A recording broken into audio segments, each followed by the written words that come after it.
just started the YouTube stream. Gonna call Craig in here.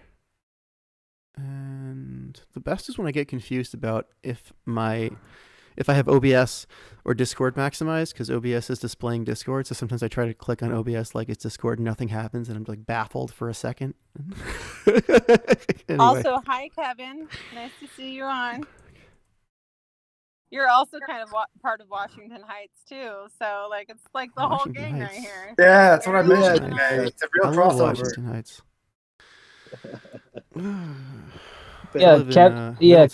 Kevin. At first, I didn't know if you were like Craig in the recorder or Zach Sager, because your avatar just has like the Discord logo. But then I saw your video come up and like, oh yeah, okay.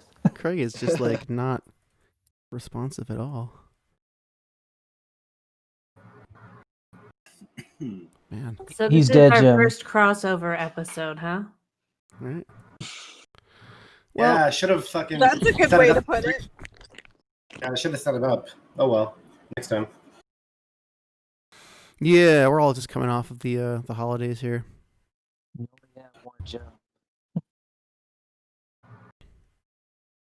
I mean, considering how many of you guys I work with, like it's like surprising to me. 4, 8, 10. Yeah, it's half of the people have been on Washington Heights. So the other half, you're all invited. Just let me know. Yeah. Anytime you want me, I'm available. Just DM me sometime. Cool. You should definitely be on the podcast, Mia. I'm Wash Heights 44 on Twitter. Yeah, I've seen you on Twitter somewhere. But he streams really, really late at night, guys. So if you're not a night person, good luck. Usually. But I'm going to try to mix it up because my daughter will be back to school Monday. All right. Well, I can't get Craig to appear at all today for some reason. Craig is not appearing. It's okay. He's our audio recorder. I'll just use the audio from the video. From YouTube. I'm back now as well. Hey, Sean. So I just started streaming to YouTube. The Twitch stream's not working. So the Twitch I don't know. That is the stream key I have. If it's not working, I don't figure it out after the show. I don't see it on YouTube. I mean, you don't see it on YouTube. Click the link in the live streamed chat. We are live. Now recording. Wow, Craig, it's a miracle. Did someone else summon Craig? So great for you to join us. Was that just a really long delay on Craig from my telling him to come, or did someone else summon Craig? Anyways, Happy New Year, Craig. It's traditional to begin the episode once Craig arrives. I think we're just going to have to do this one on YouTube and just forego the Twitch stream today. What do you guys, Yeah, I've tried it 4 times and my OBS is failing. Yeah, there's we'll figure it out later. Anyway, welcome to the YangGang Roundtable. It's Saturday, January 2nd, 2021 for the first time, not 2020 on this show. So that's new. We've got a nice big crowd here. Year. Damn. Yeah, right. Happy New Year, everybody. Really good to see everybody, especially good to see some new people. Very, very nice to meet all of you. My name is Shale. We have Ariel, Fadoni, Izzy, Kaizen, Frank the Bot, right? Kevin Lee, who's new, Michael Patrick, Mia, myself, Shane Moynihan, and Sheridan, all here to talk about basic income. To talk about basic income, electoral politics, and poverty in 2021. So, without further delay, let's get to it. Who would like to begin? Oh man, well, let's start with what we were all complaining about at the beginning and what's at the top of every American's mind. Bitch McConnell, where's my money? Mitch the bitch. Yeah. You guys were joking. Mitch McConnell's not allowed on the show. And I was like, no, absolutely he's allowed on the show. I would never turn down the opportunity to tell Mitch McConnell what I think of him to his face and have it recorded. Boy, that would be an X-rated episode, wouldn't it? It would be something. That would be I think that'd be a double X-rated, honestly. We get 0 views. You guys have some interesting kinks. If there's anyone who deserves like the ground from underneath him to just be opened up and just swallowed up, he's the candidate for that. I mean, like, Like I Satan wants him. He's like Satan's like, no, you too evil. yeah, Fuck off. exactly. I mean, the whole Satan say like he's so ugly he scares Satan when Satan looks at him. And the X rating comes from the things we would have Satan doing to Mitch if we had the opportunity. The descriptions thereof. You know, I mean, it's going to get pretty graphic. Kids shouldn't be involved. Yeah. It's just like, yeah, it's just amazing how he keeps getting voted in. But I blame the Democrats for that because 100%.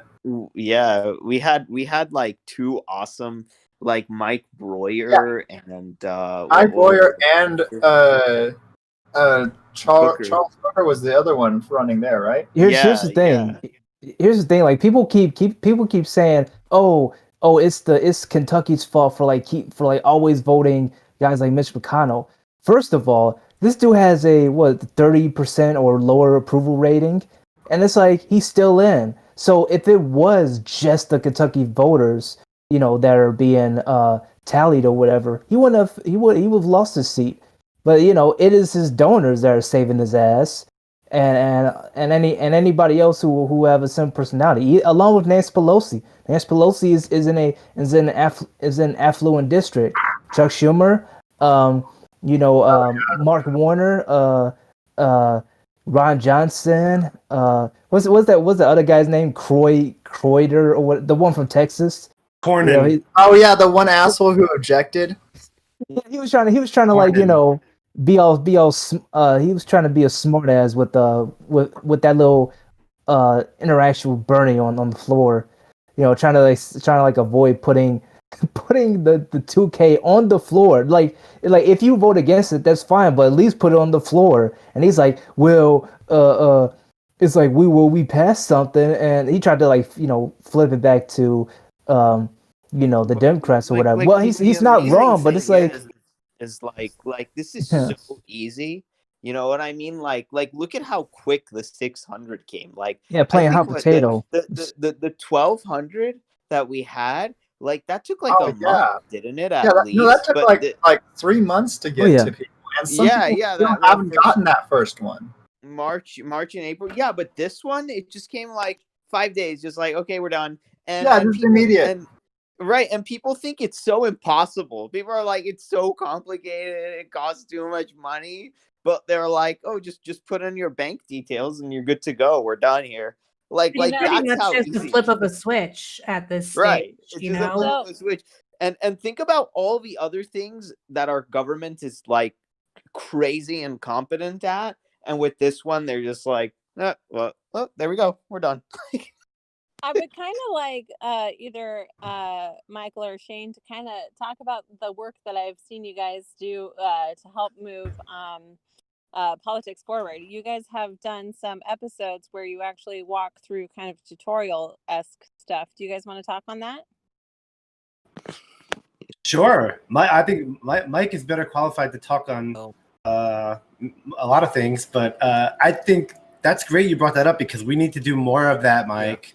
We're not doing enough. Well, we're trying, but basically the idea is to give everyone small bite-sized little actions that they can take to, move the needle. And so what was it? The last one was kind of funny. It was, I made up an invoice for Congress, and it was like, sent an invoice to Congress, and it was for $2,000 to, the first payment of $2,000 of monthly recurring payments for, a citizen's dividend, and put a past due sticker on it. And then Shane's help, we had made some tweets, converted it to PDF, had the links ready for like fax zero, so people could just very quickly, like 1, 2, 3, basically give people a 1, 2, 3 of what they can do to actually fax their representatives this invoice. And so try to think up like unique ways to get people to actually take action. So yeah, we also had one where you walked me through, like trained my slow ass on like making a meme, like like grabbing the image from Google reverse search, or I believe the other website we used was to get the reverse image was TinEye, right? TinEye. I still have it on my bookmarks. And the power of memes, because this is how like language has been really reduced, but also just evolving as time goes on, and people don't have the attention span they used to have. We have to embrace that if we're going to make a difference in anything in this entire landscape. We have to like convince people whatever bandwidth or whatever frequency that they're on, we have to go to them. That's right. And I think that's memes gets laughed at as a form of information, communication, but it's actually, I mean, even Beto O'Rourke in his end of campaign season little email that he sent out to everyone. I mean, he mentioned that they got their asses kicked on memes because like it or not, that's the way a lot of people are receiving information. And I mean, studies have shown that the first time someone's exposed to a concept or an idea, that sticks with them, and subsequent information, even if it's right, won't. It's like odds are it's not going to change their mind. So it's a race to people's eyeballs, and whoever can get the meme created and out there first is. I love that, a race to people's eyeballs. Sorry, I gotta write that down. Yeah.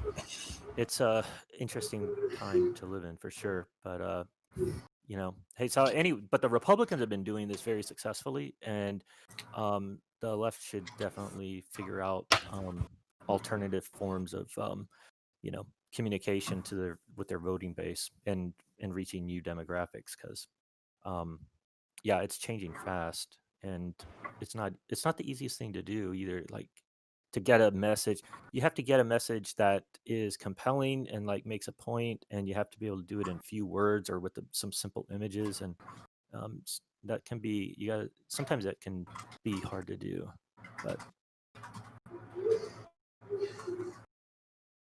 well, not really, because there's some messages that are pretty crystal clear, like giving people straight up money, or putting power into the hands of people and giving people well, not just free healthcare, but actually services that are high quality, consistent, and you don't have to like pay extra to get the best care. Because rather than just say, oh, force to vote on free care, Medicare for all, it's like you got to make sure you have a system that works for all of us, and it's like, and there's no like shortcuts or anything, and it's because like for instance with Canada, they have free healthcare, but the services are trash. But then you have like the French Quebec hospitals where they have free healthcare just like Canada, but the services are impeccable. They're always like they're always running around getting stuff done, rather than like sitting at the desk and looking at their phone or drinking coffee, whatever. Like they're always moving. And you don't have to wait so long in the clinic to get a checkup, to get surgery or anything like that. And if they don't have the surgery, they'll go to another place that has those resources, rather than say, oh well, you're gonna have to wait. So I mean, that's the whole catch, and we should find a system similar, akin to that. Because I mean, that I feel like that would be, the best sort of healthcare system. But it's like, bringing that across is not that complicated or whatever, unless you have stage fright. I think that the problem is that we live in a world of I disagree, because if the messaging was crystal clear, then it would have been passed already. The fact that the legislation is not tells you that the message is crystal clear. I mean, we live in a world where people are denying masks, and people are denying like an obvious election result, because reality it's not real anymore. And so we have to like, even if you're right, like I don't care what the Democrats accomplish this 4 years, if they don't figure out messaging, is going to be one term, because the Republican messaging machine is so robust and efficient, and everyone's on point, and that they'll convince the public of anything. Adding to that, you're right, Michael. We should not be scared of being vicious anymore.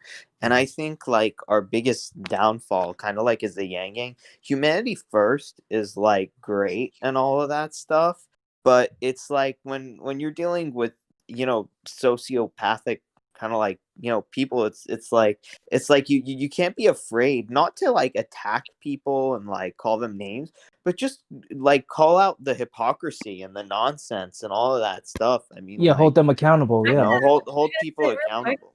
It takes all kinds of people. So let's like we should stop short of defining how other people should react to situations. I think that's kind of something that people have a tendency to do these days, is tell other people how they should be feeling about things and how their reaction should be. I think we need to start acknowledging people as individuals in a completely different way than we have been. Like, we've got corporate individualism and we've got human individualism, and we're wrapping people together too much. I'm a pacifist. You're not going to get me out there calling for guillotines ever. That's just not going to be me. And that should be okay too. Everybody has to act in the way that they are the most effective and that is the most true to themselves. So, let's find the multiple solutions that there are to push things forward, in my opinion. But we have to see where we can be the most effective, though. I mean, like, it's great to have like that kind. Yeah, we need all sorts of attitudes, but if we're not going anywhere, I don't think it's gonna matter in the end. I mean, we also need to understand. We also need to understand is that it's not a one-person job. There has to be it's a team effort. There needs to be a lot of people, who can, get behind it and like, gather together and like, right. Help push these ideas and yeah stuff. Exactly. Yeah, I have no problem if other people want to be pacifists and want to like not fight and stuff. That's great. That's your personality. But that I'm a pacifist as well, technically speaking. At the same time, don't when other people want to hold people accountable, don't tell those people that it's not nice, because I think that's the part where it gets to be BS. Right. Because stop being a cheerleader and sitting on the sidelines and stuff. An old saying is this: showing kindness to cruelty is cruelty for everybody. And I think that we cannot show kindness to cruelty. We can show kindness, but being kind to cruelty is when it's not cool, because it's like blanket statement of it's just a privilege. It's a privilege. You don't. No, sometimes it's right to be kind to cruelty. Sometimes it's not. You do have to judge by individual situations. We can't just say react to every situation with a hammer. You can't. And that's the problem that I have with the way the dialogue is going right now. We have to be flexible. We have to be willing to react to things as they come to us that are unique situations, as opposed to saying, all we do now is get mad. That's not going to help. I don't think that's what it's not about getting mad. Like, it's about keeping people just seeing where the accountability is. Yeah, and there is no accountability. No, I hear what you're saying. I hear what you're saying, because if we just get angry, well, for starters, it's extremely exhausting, and this comes from somebody who does get angry, as you already know. And it's like, and I hate being like that, because number one, I do feel like shit, and also, I'm completely drained afterwards. So it's like, yeah, it's not as productive. But at the same time, when you have people who say that they represent these movements, or say they're for families and children and the people and yada yada, but their actions contradict what they say, and then when you're trying to like say, hey, you said you're going to do this and that, and you haven't, and they just blow you off. That's like I mean, if you don't have a reaction to that, like, something's wrong with you. And then when they do blow you off, let me just add to that, other people come to their defense and say, like, they had every right to blow you off. And then it happens once and you're like, okay, fine. But then when it's a pattern, and then people keep defending that pattern, that's what I have a problem with. It happens once or twice, mistakes are made. I can agree with that. But if there's a pattern of a person not being accountable and always messing things up and always like doing that, and then people are like, no, we should constantly be enabling to that behavior, that's when like it's like, okay, wait, let's put on the brakes. We should channel that anger for something productive and stuff. It's like, if you don't like how the system is, like, we should do something. But again, one person can't do it alone, so let's not. I know, like, I saw, like, Jimmy Dore, saying to Ro Khanna, like, you got to, stick against the system. I'm like, well, Ro Khanna can't do it himself. You know, so it's like it's you know, you got to get a nationwide sort of like backing to get any sort of stuff done. Otherwise, you're just going to be not even nationwide. Though. I mean, like I love what you said it because you said channel the anger. Like I mean, look, like so I'm in some of these like over the last few months getting on like a couple different Twitter DMs, like group DMs. Like I made one last month that I've neglected that is like specifically for cash relief. But like if we just get a couple dozen people, 100 people, doesn't matter if you're in the same town or not. If you can coordinate and you just go and bother someone on Twitter, a representative. Plan ahead, yeah. That's literally just have to be people who show up, and it doesn't have to be all of them, but you gotta have like 75% of these people are gonna show up if you send that request.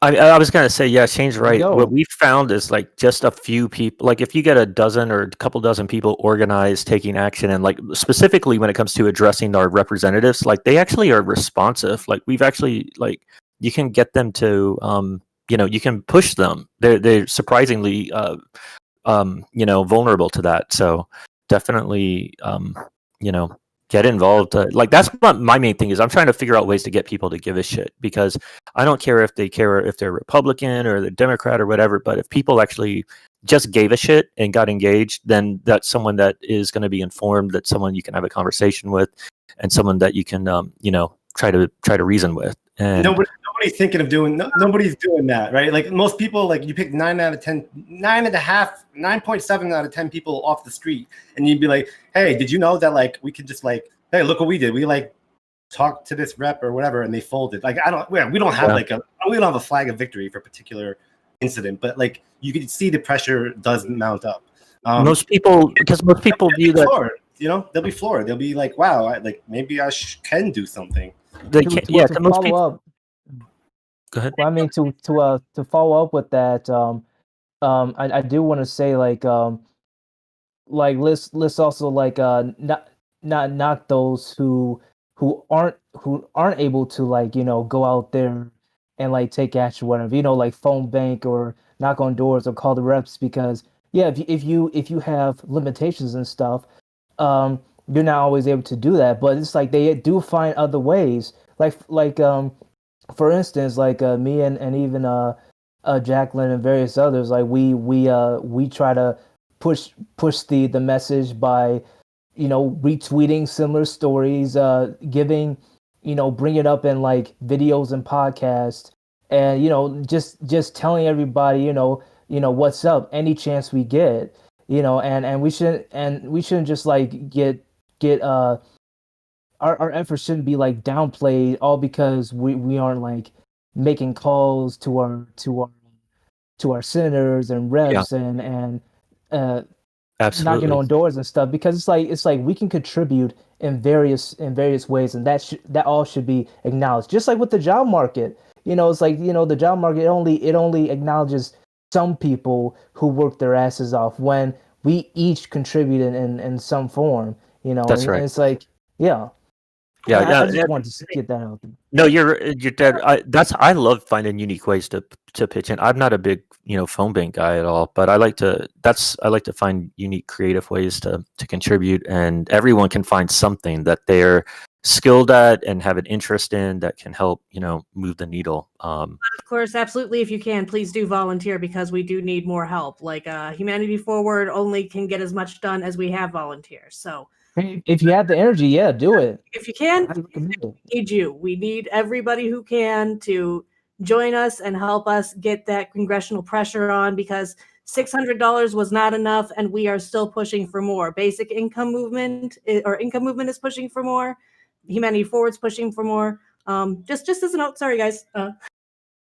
Yeah, no, I really like the income movement. I think that they've been very organized, and I don't know. I think I like what they're doing there, for sure. And this is the time. A march in my area though, in Chicago. There was no march over there. I mean, not that I know of. So, or not many, in the Chicago area talking about the income movement and stuff, which is unfortunate, because it's just the same going, man. Everyone going. I mean, you got the MLK Day too. I know. Reggie Yamanaka, Samurai San Antonio on Twitter. He had organized one in San Antonio last year, and he's like this eclectic artist guy. I'm sure some of you guys on here know him, but MLK, guaranteed income. All of us here know like that is like one of the biggest stepping stones to where we are now. Yeah. So that's an opportunity to do a march based on that. Yeah, like right now is I think most Americans, I think a lot of YangGang too, have feel like elections are like their contribution to politics, and really that's the bare minimum you can do. Voting is like the absolute bare minimum of participation. Right now is when we should pressure our representatives. Like Biden is making his 100-day agenda right now. When he's inaugurated, that 100-day agenda is going to be set in stone. Well, so it's like a movement's working on too. Yeah, they're really focused on making sure that pressure is on during the first 100 days of Biden's exactly. presidency. The good news is, all of you, that like we already had 2 universal cash payments, no matter how small or how big, before Yang's presidency because of this pandemic. So if anything, there's that. And then we need to keep on drumming on like the counter arguments of like how these cash payments will actually do the opposite of what everybody fears. They fear that it'll cause inflation. Stores are going to have a sale when it comes out, because they want that money. They fear that it'll get people to, work less. People are going to work more because they have gas to get to their jobs and money to like buy, suits and ties with. And there's like I don't know about all of you, but I think that I'm in the mood to do work when I don't have a lot of stress in my life. Like that's the best time when I feel like the most productive, is when all the stress is out of my head and I can just focus on my work. And that's what a UBI is going to do for people. I mean, we can bang on that drum. Yeah, when I have more money, like I feel like I have a bit more flexibility, and I mean, and I would like even be inclined to manage my money and stuff. Not to mention that, I think we all know this, but spending money helps the economy. So it enables work. In our chat has a couple questions for Michael, though. I do want to make sure that we address that, so that way she gets a few things since she couldn't be here on screen with us. Her first question was about Humanity Bot. What does it do and how does it do it? Oh, Humanity Bot is it's a Twitter bot I made that basically listens to or reads tweets live off the Twitter stream for certain accounts and hashtags that I kind of decide. And it sends each tweet off to some AI that's hosted by Microsoft Azure to detect if it's a positive tweet or not. And if it detects a positive sentiment, then it retweets and likes it. And the goal was to maybe counteract a lot of my negativity online. But I guess I'll take that as a compliment because it retweeted my post. There you go. Yeah, man. The interesting thing was I was trying to like improve the culture with AI a little bit, but it actually has transformed a bit, because what I noticed was, because it retweets and likes like immediately after someone sends a tweet. I mean, it's like within a second or two, it processes and does everything. The person that sent the tweet gets the notification while the device is still in their hand, so it picks up followers like pretty quickly. And so I've now expanded it to race to the eyeballs, Mike. The race to the eyeballs. It is a race to the eyeballs. Yeah. So I expanded it to start including like the "not me us" hashtag, because I want it to like cross the progressive spectrum and try to be a builder of social networks, like building bridges between the different echo chambers within the progressive movement online. And so if anyone has any hashtag ideas, I think that's exactly what's to follow, needed. That's a good idea. I mean, that's kind of part of our mission statement, trying to build bridges between different facets of the disparate basic income advocacy community.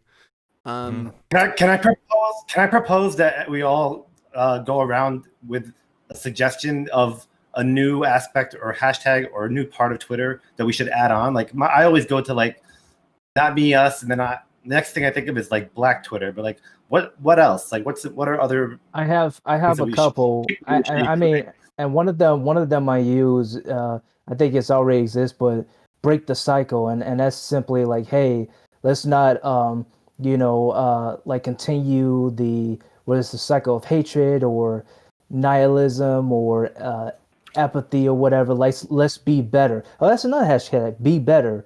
And just like I even said this on when I was interviewed by Patrick. Pretend you're still on the campaign trail.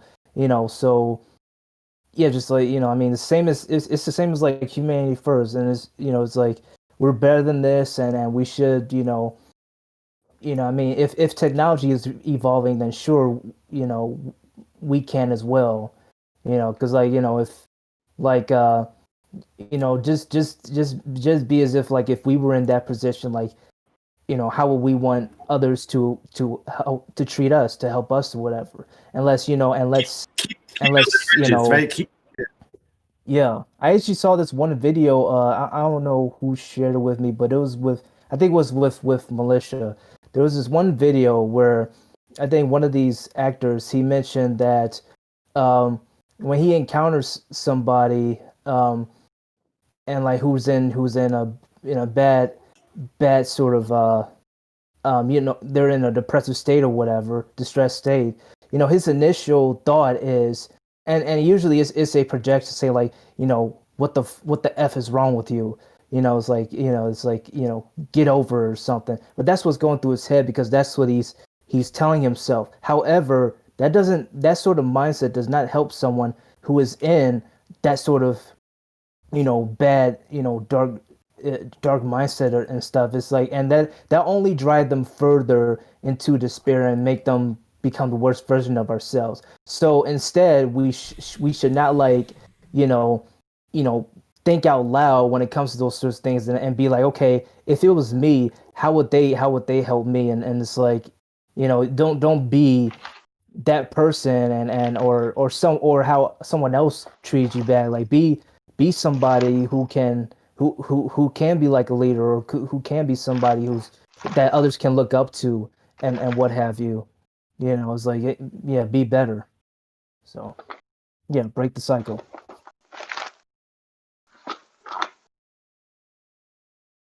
That's good. Yeah, like breaking the cycle is such a powerful message because I just watched this movie yesterday and it was called Hillbilly Elegy. It was kind of interesting and it just showed there was like trauma just didn't come from like one generation. Like these kids were like downstairs and they were seeing their grandma they were seeing their mom light their dad on fire, like literally. and that kind of like affected them traumatically, and then the little girl ended up like becoming an addict and like abusing her kids and like hurting them. So it's like that there was your grandma who was like angry and abusive, or like your parents had fights, and then your mom and dad, they're like divorcing and acting the same way, and then it's all just like trickled down trauma is what we end up with. So it's like, man. okay, like and then people say like, oh well, my parents hit me and look at me now. Yeah, you're a psycho. Exactly. You have brain damage. Yeah, That should not be happening. Real quick, can I ask you a question? Did you have any ideas for hashtags? Shane, I want to make sure that everybody does get a chance to respond because he'd asked everybody to go around with a hashtag that they could add to the bot. Or a group, or just like a group of people that we need to be like a stimulus now, or larger stimulus, because I guess we kind of like got the stimulus. Like 600 is not enough. Basically, that's it. Where's my money, Mitch? Or yeah, move, Mitch, get out the way. That's an idea. I don't know. Stimulus forever. Like looking more for existing hashtags that he could attach the humanity onto, so that way we could get messages reposted. Yeah, sort of like existing online communities, sort of like the Bernie supporters are in their Rose Twitter, they're in their echo chamber, and unless you go out of your way and specifically start following and tweeting those hashtags, you may not see them. And so that's what I'm trying to find is any echo chambers that might exist. How about be humble? How about be humble? Since we're talking about the progressive, because there's not enough humility there. There's like, there's like thinking that they have all the answers and stuff, and not willing to listen to others. And then when they do get angry, it's actually to essentially those who are like on their side fighting the same fight, but because they don't have the same exact beliefs, they're just like, oh, F off, you ain't for this, you ain't for that, because you're not saying A, B, and C. Yeah, exactly. A couple good ones to try and get progressives who are already active is like the M4A one. Green New Deal might be another place to search to get like, positive feedback from. What I really like about Humanity Bot is, how Andrew Yang's always talking about how negativity travels on the internet 3 times faster.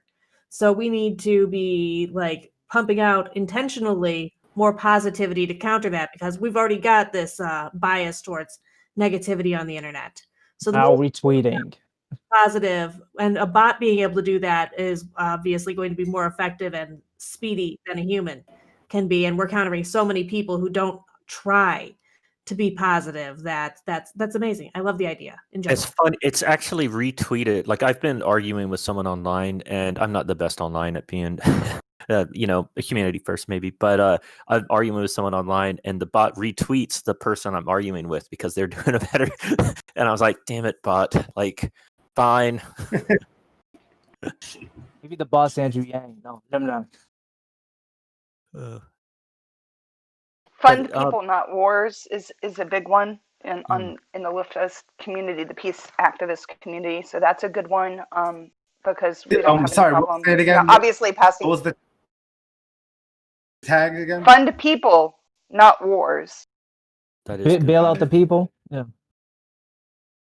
What about communities? Like, I don't know. Like, what's the next? Who's the bigger community? Is it K Hive or is it like Pete? What's the Pete Buttigieg people? Or like, what other like communities? I like to think that Pete Buttigieg people no longer exist and K Hive people no longer exist, but they do, I guess. All right. Yeah. All human. That could be a hashtag. We're all human. Yeah.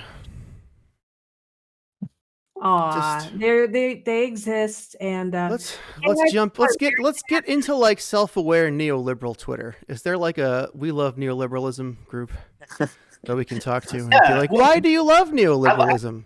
Why? That's a great idea. Go ahead and let's talk to the people who are big fans of Pete Buttigieg and Kamala Harris. Let's see what they have to say.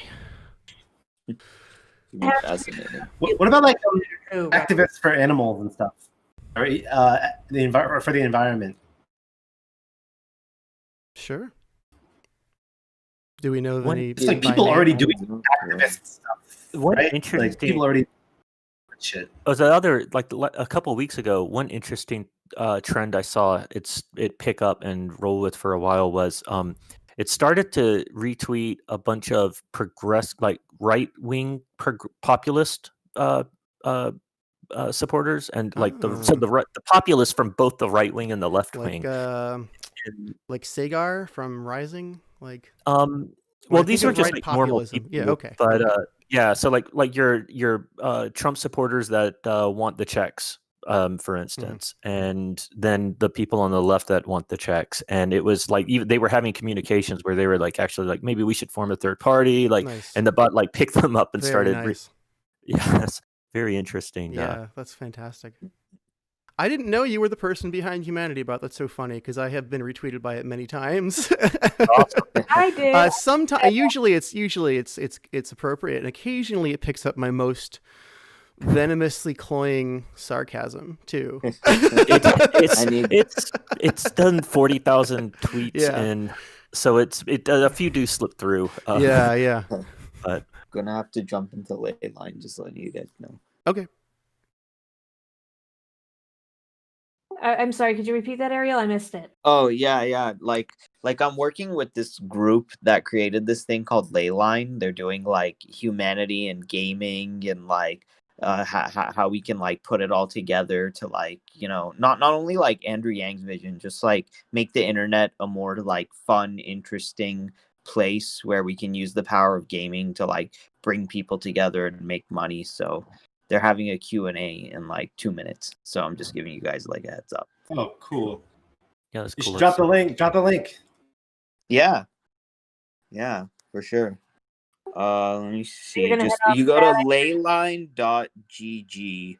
I'll put it in the live stream chat, and then over there you can make a profile for yourselves. And then with all of that, it's like they're looking for alpha testers, so you'd probably like be in the wait list. And yeah, it's a pretty humanity first kind of like combine that with technology. Should get like Dr. Disrespect on there. Yeah, and maybe I'll get the guy to come on like both podcasts. Washington Heights. His name is Jeremy Della Rosa. So with that being said, I'm gonna jump into their Q&A. So like my name is Ariel Bakshende. You can find me at Ariels on Twitter and Revolutionary Thinking on YouTube. And then I'm probably gonna watch the rest of like what you guys had to say on the YouTube. That's like all done and stuff. But yeah, it's been great, you guys. See you later, bro. Yeah. Well, that's some good timing because I just popped back in. Sorry for leaving suddenly, guys. Welcome back. We forgive you. I appreciate it. Yeah, I had a small family emergency, but that's good now. Okay. Oh yeah. I don't know if you missed this part. I was asking everyone what are some good communities on Twitter, including hashtags, but also just communities to continue to build bridges with, for Humanity First, Cash Relief, UBI. It's not just on Twitter. There's a lot of other more up and coming social media platforms that take like the Humanity First values to heart. Like Frey.world is a up and coming competitor to like Facebook. I've seen that. I had no idea what it was. I had no idea. So it's a crypto based social networking site where you can give crypto to other people. Huh. So I thought that was just some random guy's weird website. It's also going to be something, I'm not sure if anybody remembers Skeletor from Twitter during the campaign trail times. Always all over the place in Yang's posts. He's the one who started Frey, so that's his special project. So it's a YangGang specific project as well. And they're very kind people, and they want to make a positive social media. But like Slack is becoming a major networking hub for Humanity First. I mean, Facebook is still holding on with its groups really well, so there's tons of there. Yeah, I think we need more focus there. Facebook's got a lot of voters there that are not on any other platform, and for some reason the left feels toxic. I mean, they feel like Facebook's toxic, which it is, but they're basically giving up ground to the whole platform, the biggest platform. And if you really want to, that's cherry picking too, because they're all toxic, right? If you guys are interested in scrubbing voters for Yang's next run or for the next cycle to get more Humanity First candidates going, YouTube is a hotbed for actual reading of comments. So you can get all kinds of bots dropping things in there. Who's on TikTok? I have no idea. I have no videos. Oh yeah, Fake Who was asking for you to elaborate on that in the chat. That Faye Doney would be back when we did address that, but it looks like Faye got perma kicked, so we might as well address it now. Yeah. Let's see. Let's scroll back up and see what the exact wording she used was.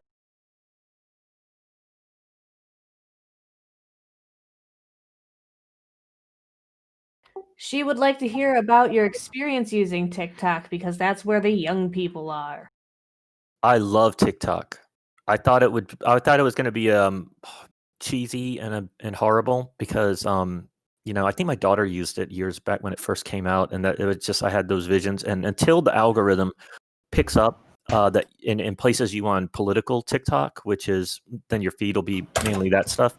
It is kind of like that. So the first 48 hours was kind of painful, but after I got moved, after it kind of learned me, I enjoy it a lot because you're actually doing video chat. You see someone's face and you're actually having a little bit of a conversation. You can record a minute of video, and then you can reply with video, and you have the potential of getting your stuff in front of a lot more audience. Like I've hit just the numbers wise are like much faster as far as growing followers, people seeing my content, and it feels more. You know they're real too. Yeah, you know they're real people. Yeah.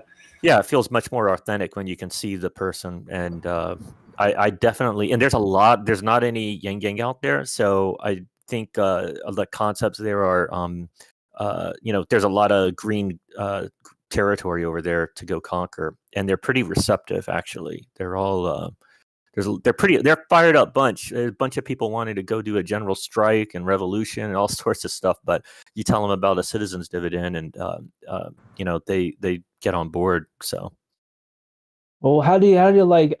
Are these like when setting up a video on TikTok? Are they like they gotta be like pre-recorded or whatever, or can you do it in real time? 'Cause I also saw videos where they were like using a removed background or a green screen or whatever. They had a screenshot and all that, and yeah, they've got a lot of like built-in video effects. So the app itself, you can do green screen stuff. You can pre-produce it and upload that if you want, or you can just use the app and do green screen effects. The also another big selling point is it has a huge catalog of music that you can use as backing track. So most of the time, they'll kick it's a copyright violation, but not on TikTok. They've got like the licensing down, so you can use all the music you want. Mike, what's the way that we can get your phone share the screen, maybe like on Washington Heights, or I just figured there's too many people right now, but like maybe we should do an episode if we can get your screen on there showing people, because like I've gone on TikTok a couple times and it's just overwhelming to try to figure out how to learn how to use the effects, or honestly even where to start. I know. I can think about TikTok. I was reading from one of the business mags, I think from Bloomberg, analyzing that it does a more randomization. So that's why you get such a large audience, even when you're just someone who's new, because they just randomly throw it into other people's feeds so that you can just have some traction. Mm-hmm. Yeah. That's key. That's key for what we're doing, right? It is. And it's like it comes off our appeal, like our pitch. If you're making a pitch for UBI or something, it just comes off so much easier when there's a face behind it. Like it's a tweet sounds great, but people are they're just bombarded with so much text. Actual, and there's a lot of very heartfelt, like emotion, like sometimes painful, emotional pleas out there for people that are like suffering, that are dealing with job loss or financial loss. There was one of the ones that blew up was a lady that she couldn't afford insulin for her son, and she just was like, how are people making it out there? Like she just had this heartfelt like a plea out there, and it blew up. And I've actually had some success. There's like an informational delay or gap between TikTok and Twitter. So I've been taking the TikTok videos that are moving and posting them over to Twitter, and that's been impactful. Oh wow. As well. Oh wow! So that's the forefront now, right? It used to be Twitter. I used to go Twitter to Facebook, yeah, but now it's like TikTok to Twitter seems to be TikTok's where a lot of new creative content is coming out, and some people do really good like educational videos where they like actually are. It's like a little mini class. They take maybe if it's a complex subject, they break it up into multiple parts, and because you limit it to 1 minute in length, but they actually know their stuff, and yeah, really, I've learned. Strange to say, but I've learned a lot from people on TikTok. But you said like a month and a half, right? But did you say like on TikTok you get the most followers quicker, whatever it builds up the platform and stuff? Yeah, I've got 1,500 followers already, and I've only been over there for like maybe a month, and it took me. I was up to like 6,000 on Twitter before my account was banned, and now I'm barely. I don't think I'm even at 1,000 again after rebuilding it. Whereas on TikTok, it was like it just blew up, And some of my I think one of the most popular videos has like well over 6,000 views and 3,000, 4,000 likes. And that's pretty. That's 4x your Twitter record. Yeah. Yeah. Your likes. Yep. Which was the aforementioned TikTok video, but by the way, the plea from that lady. Yeah. Yeah. She better start making videos.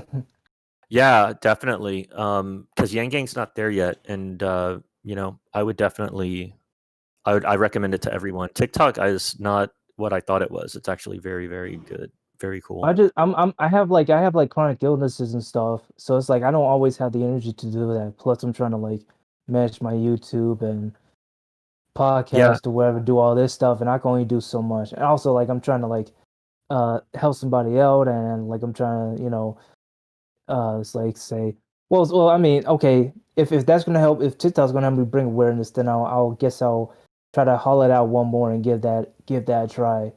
Yeah, a lot of the times you can just like duet someone, and all you have to do is like nod your head. Like if someone has a very good post, you can literally just like sit there and like point at it, and like that's a thing on TikTok, and let them speak, and you're just amplifying their video. Yeah, it seems like dumb, right? Like at first, it's like, what am I doing? Just, I mean, I've seen Mike do it, and it's like, what the fuck? But like, yeah, you're amplifying. It's just like, it's one step further than like retweeting. It's like you're actually making a new original post. Well, I'm actually getting my thinking cap pretty soon, thanks to the STEM check. You guys know what I'm talking about. So once that comes in, then yeah, put in some videos. Love it. Heck yeah.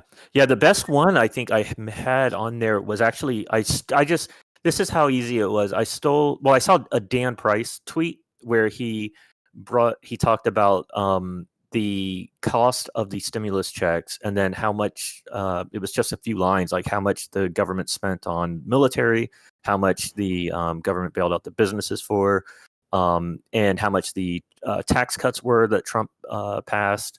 And I just like used those lines, like just laid them on the screen one after another.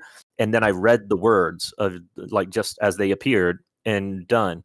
And that thing has like just blown up. So it really can be, I mean, people can make a lot of production out of it, but you can actually get a lot of traction with even very, very simple stuff too. Looks like Boyce is on here. I just opened the app, and the first thing I saw was Boyce from Mindful Skeptics doing. Yeah, I'm looking at him right now.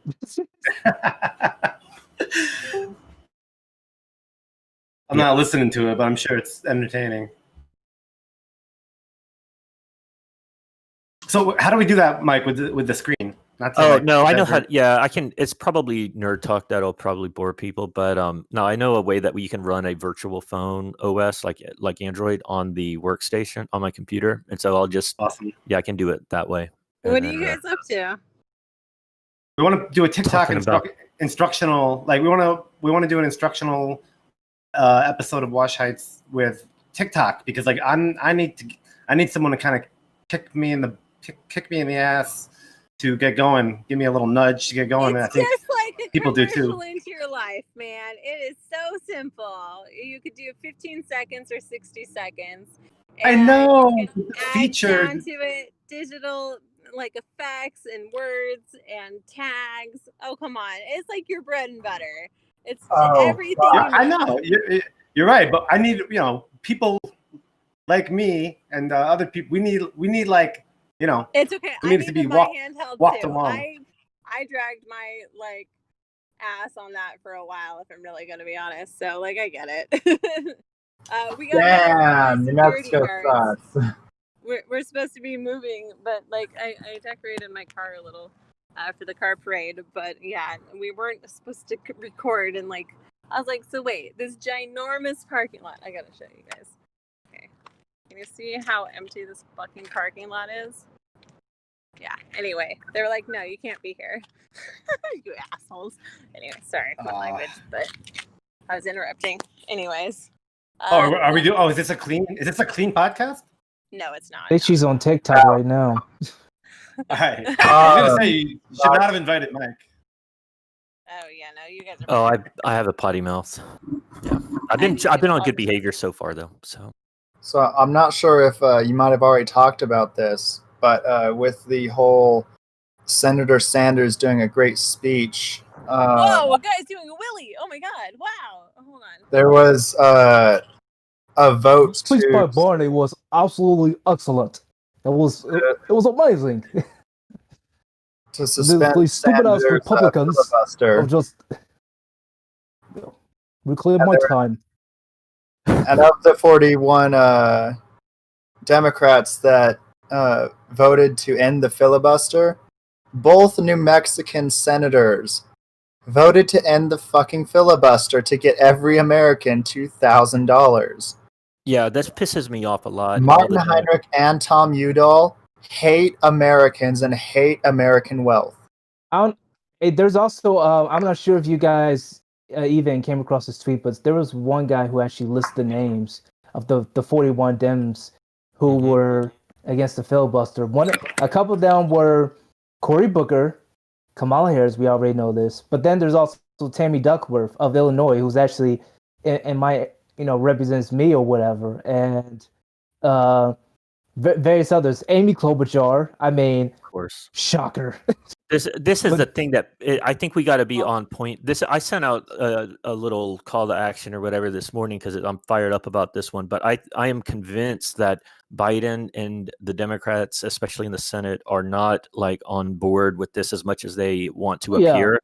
And we need to hound all of their asses. Like I think that it's for show. 100 days, Yeah, I think a lot of their bills that even when they vote for a bill, I think if they're doing it for show, they know that it won't get passed or whatever, and so it allows them some cover. But I think that what I saw is coming out of the Democrats lately, the last 2 days, has been a UBI isn't as effective as traditional unemployment. It doesn't have the same multiplier. They've used that specific terminology, and they're citing some economics paper. I don't know if a talking points memo came out or not, but basically what they're saying is that the money doesn't get spent as much if it's universal versus a targeted unemployment.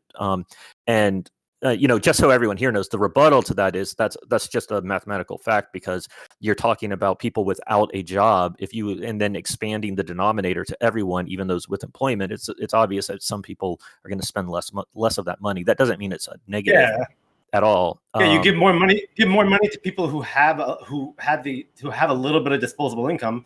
All that money becomes, disposable income potentially. But it's my spidey senses go off because when I hear them talking like that, and I see that talking point, and I see like multiple fronts, them coming with that unemployment insurance angle, that makes me feel like okay, that must have been a policy. Like they've formalized or decided on that's going to be their emphasis on when Biden takes office, and their 100-day agenda is expanding unemployment insurance. One of the Republicans' argument. I don't know if it was Kevin McCarthy or Toomey or whatever, but they were saying like, we don't want to give people $2,000 struggling Americans or whatever because they might save. Yeah, they might put it in their savings account. I mean, they're going to save. That's the most frustrating. It's frustrating, but at the same time, that gets me thinking, or like that gets me wondering because like. It's almost like, okay, that's not the right thing. That's fucked up for someone to say. But how do we effectively counter that? Because it's not going to be like, oh, you don't care about people who need to save and like saving is important. What's the effective way to counter that? I would say, have you seen the rent prices? Have you seen the cost of goods nowadays? Yeah, they're not going to be saving. So yeah, I mean, but most Americans can't afford like what's the stat, like a $600 unexpected bill. Most American savings is lower than $1,000. Like having savings is what would provide the little cushion that will prevent many Americans from falling into abject poverty when tragedy does hit. And so it's it's just a good thing. Normally, we would promote having savings, and the people that are making that argument are fucking millionaires and they got savings up the ass and the wazoo, yeah. How dare we? How dare we save? Right? Yeah. Warren Buffett. Yeah, so I the think audacity. So we just I really think we have to start hammering like Biden. I think Biden and Kamala have bought in some cover because of the Georgia runoff, and people that maybe were ready to put pressure on them have been, focused on that and not wanting to create a problem too much because of the Georgia runoff, which I totally get. But with that vote and how many of those Democrats in the Senate voted to end debate, they're not our allies. They're not our friends. They need to do what we want, and we need to tell them like relentlessly in creative ways. And we need to be doing it now, because when he takes office and swears on the Bible, takes the oath, his agenda is already set. Then we're not going to be able to, move it much at that point. Let's get fucking on it. Yeah, I mean, well, the thing about it is that the reason why, like, those who are not that trustworthy still manage to win and be in power, whatever, is because, well, for one, like, they seemed legit at the beginning, but then we found out much later on that they weren't for us, and then also there's not much of an alternative. There isn't, and I mean, and we're so, again, they come back to anger. We're so angry. We're so like frustrated with how things are because we're unable to pay our bills. We're unable to survive or whatever. Now we're becoming polarized, and we're like, if someone says the right things, and even if they scapegoat somebody else, we'll believe them because we don't have the cognitive reasoning to just say, you guys are full of shit. No, it's more like, yeah, they're right. They're going to help me. They're going to do this and that for me, and I am on board. I am all for it. So yeah, no, I mean, basically, if you look at what okay, so last 4 years of Trump, we were blowing through $1 trillion deficits before COVID hit, and even trillions more after, of course. And what do we have to show for it? There's no new infrastructure. Our governmental institutions are totally ineffective. There's no cheap and affordable education. There's not a lot of like high-paying, like high-quality jobs out there. There's nothing to show for any of it. And then if you go 8 years before that with the Obama years, there's not really, I mean, there's not something transformative that you can really point to. You can say that he brought more people into the into healthcare coverage, but he also, at the same time, that cost a lot of people a lot more money to get, and so it's kind of a mixed bag. Biden has got a very short window of opportunity to make systemic transformative change, or there's going to be protests for him too. Like people are pissed, and I don't know that he gets that. I don't know if the Democrats at large get how angry people are, and if they don't do something. Well, they got a feeling today and yesterday with Mitch's house. Was that today that Mitch's house got vandalized? Yeah. It was Nancy's. It was Nancy's. They got Mitch's too. Oh yeah, today they got too. Yeah. Yeah. I mean, it's gonna. No pig head though. No pig head. Mama Bear Pelosi. Yeah, that's who. I mean, I even made a response to be like, say, well, I would have been okay if they also did to Mitch's house, and any of the other people who were just like against giving people 2K or just hindered any sort of progress or whatever. But if it's just one person, it's like, come on, that's a partisan mindset, and it's like that's more polarization, because it's like both sides are equally responsible. So we should, like, if we're going to rebel, if we're going to, throw rocks and take it to them, let's give them all hell, and while getting the right people in there. I mean, if that's the role you're going to take, and I mean, and though I don't condone it, I mean, we shouldn't just think they shouldn't just like walk all over us. But it's not just one. It's not just one side. It's not just one person.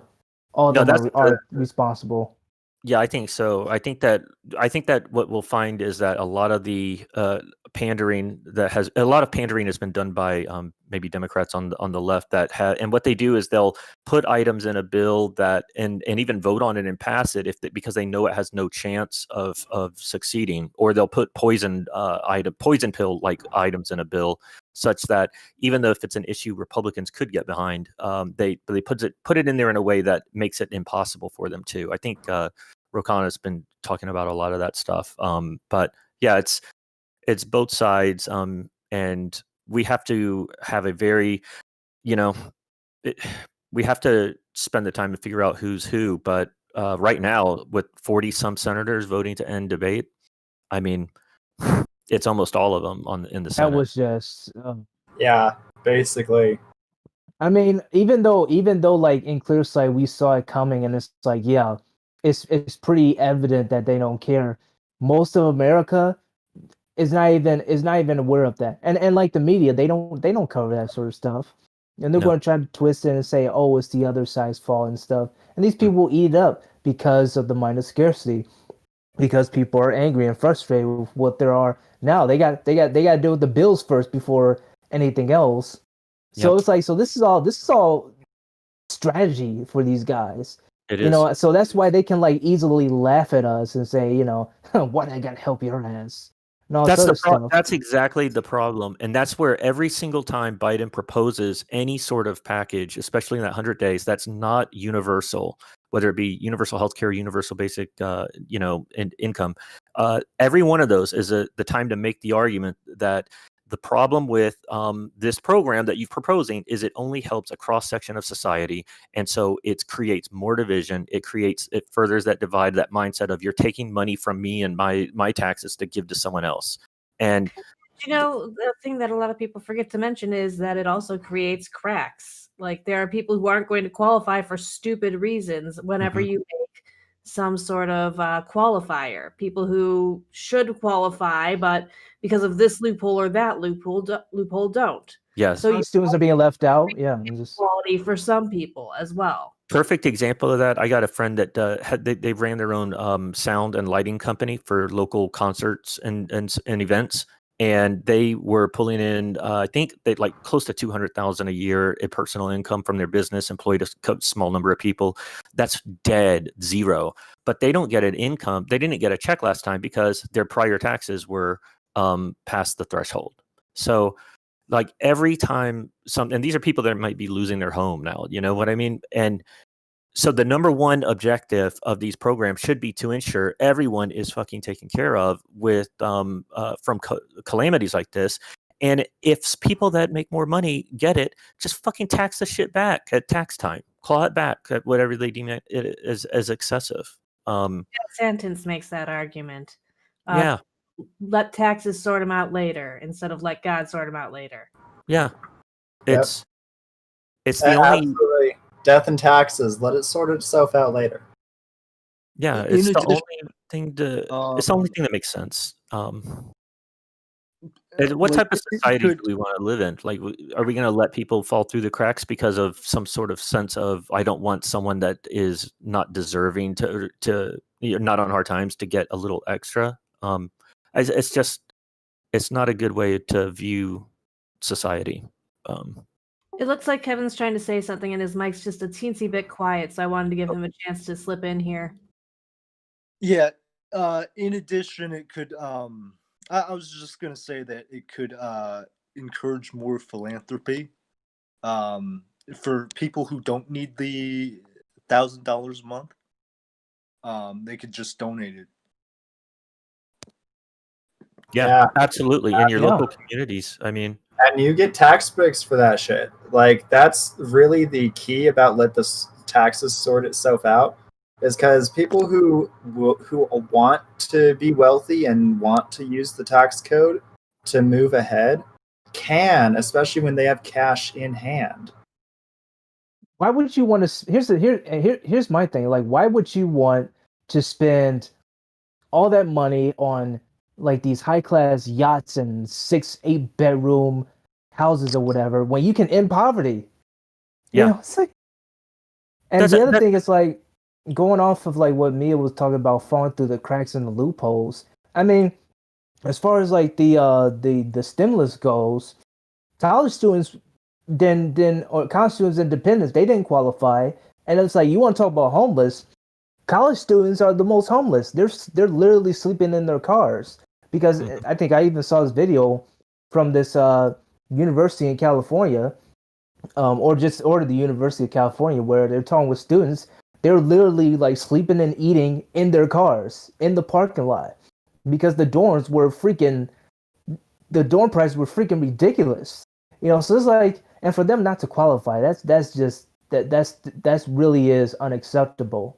It And it's is. like, yeah, They I didn't kind of pay want to bring that in. 17-year-olds. Like, so if you had a child that was like 16 or under last time, you got I forget the amount, maybe it was 500 or whatever. But and if you were 18 or older, then you got the bigger check. But like my son was 17. There were no 17-year-olds in the entire country that got a penny at all. Not to their parents or not to them. They were and these are people that are going out in a few months into the real world. They could have used that fucking money. I was working and paying taxes at 17. Like, there are some people that are actually working. Mm-hmm. They deserve to get their tax money back. Right. Yeah. This has just come arrogance from lawmakers that think that they can, policy a program that catches everyone with all their, and it's like, no, they can't. Like, you really can't. There's an infinite number of ways to fuck it up, and pardon me for using that language, but that's really, no matter what you do, no matter how specific you get, the more specific you get, in fact, the more likely you are to screw something over. Everybody should just get the money and make it opt in at the worst. And that guys, sign up with a bank account and it gets this much money every month. Like, it's the simplest thing ever, and you just tie it to a social security number, and that way you prevent fraud. And like, guys, socialist in America would sign up. And guys, like Canada is doing the same exact thing as our government. The only difference is the French Quebec government over there. They're the only ones that are like giving every one of their people a form of like UBI or freedom dividends. So it's like $15,000 or $1,500, maybe even more, for every single francophone. I think I don't know, it's from the age of 18 or up, or maybe younger. But yeah, it's like no matter what you represent, poor, rich, or middle, it's like as long as you're a part of their community, like you're getting that financial relief. Whereas like with Canada, like Justin Trudeau, he made like a big old press conference, like how we're going to give people all this cash relief or whatever, and saying like, oh, we're going to give $2,000 a month or whatever, but it's actually just for workers, whereas those who are on disability, and then like my friend over there is giving me like the inside scoop of what's really going on. Those who are on disability are those who are college students and don't work or whatever, or technically have a working 9 to 5 or whatever and stuff. They're getting like either half of that, or at most maybe like 400 or 500 around there. So it's like it's pretty effed up. Whereas like the government, the French government, like they've been consistent. Now they finally were able to close down their government because they now have the resource, but before they didn't. But now they do. Yeah, they can close down government. They can put forth mandatory masks and telling people. They even saying like if you decide to go against the rules and go to somebody else's place when it wasn't permitted, you could be locked in jail. You could go to jail. Like that's how strict they're becoming as far as like COVID is concerned.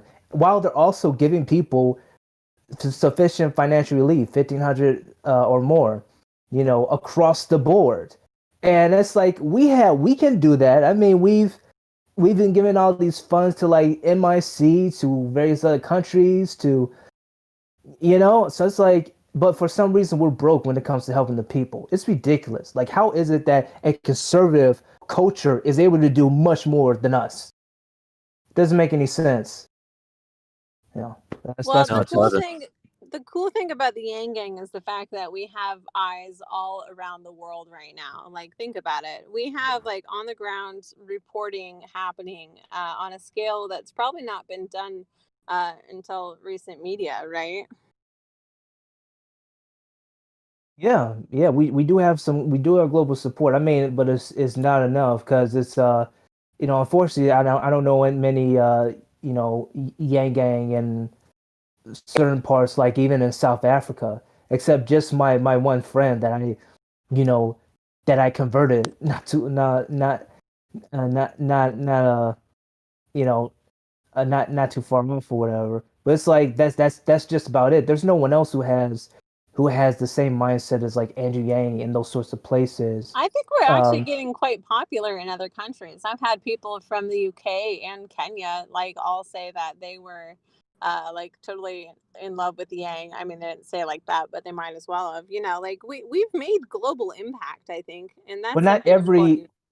not every single country comes in like because South Africa is another one that is messed up, and they actually lied saying they were going to give people financial relief, but they didn't. And my friend is mentioning like yeah, she didn't get any sort of financial relief, and what was it, like 300 rand that they were promising, and they didn't follow through. I mean, they do have people. Wait, go ahead. The South African government right now is notorious for being corrupt. So I'm not. Yeah, that was established. That was already established. Yeah. So yeah, but unfortunately, there's no one like there's no YangGang, there's no Andrew Yang in South Africa, and that's where I have a friend who's in the same situation as I am. She's Well, it older sounds than like me, they and it's just like, need to start their own chapter of universal basic income in their like town, and maybe they need resources and strategy. yeah, if she had energy, if she was out of like her toxic environment, and she had the resource and stuff, but she doesn't, so she's trapped. I mean, but she definitely has the mindset. She definitely has the potential, but no one's giving her the shot. So whatever. But it's like that's the only one there who's about that life. The other ones are just they'll say one thing and do another. So like like Kevin said, like they're notorious for being corrupt, and they're also notorious for being liars, two-faced or whatever. Yeah, it's that concept of workism, that it's like they say it's UBI, but then it's only going to go to workers that were, put out. And, I get every time I hear a politician say the hardworking, we got to make sure that the hardworking people of America are taken care of. It just gets under my skin families because it's like it's disgusting, man. It just pisses me off. My least favorite thing that Bernie says it a lot, specifically. And it's just what qualifies as work in the US and to people in general nowadays is not what we would have considered work back when families were more important and more central. Like taking care of kids was work at one point. Taking care of an elderly family member was considered work at one point when we were working as communities. Yeah, students going to school. Like, I mean, we want them going to school. Well, remember how like there are some countries where it's actually rude to tip a waiter, and that's because their job is valued according to their market. It's not like undermined or whatever. They're paid handsomely. They are contributing in some form. It's like over from the Depression in America. Yeah.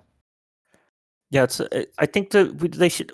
It's just such an easy thing to say. Let's just make sure all Americans are taken care of, like period. Like I don't care if they're a fuck up or not, or like just so what? Let's make sure no Americans are starving to death or don't have a roof over their head, like or that everyone is secured. That's what the one thing that we could do. Period for everyone, no matter what. And they got to change their they have to change their language first, because this workism, I think I'd be curious anyone else's idea or takes on this, but I've been thinking about this a lot lately, and that's like the concept. I think our economy here has been based on slavery from the inception of the country, and it's basically most definitely. It got we outlawed it, but the concept of slavery didn't end. They were in indentured servitude, and then now we're living under wage slave like conditions, where even in a fucking pandemic, people with underlying conditions are forced off unemployment, forced back into work conditions where they didn't even make any changes to policy like workplace safety. Outlaw it because of the prison system either. So we still have literal slaves as well. Yeah. So that's some insanity. On top of that, we have illusion slaves and we have literal slaves, and that is kind of just nuts that we haven't evolved past that. It's sad. Yeah, it is. I don't mean to change the subject, but we are running a little bit short on time here. And Faye Koo wanted to give a shout out real quick to Vizerant and Viz, who's on her 23rd day of fasting for humanity. And she also wanted to know, since Faye Doney is back, what's up in Georgia and how things are going with that real quick.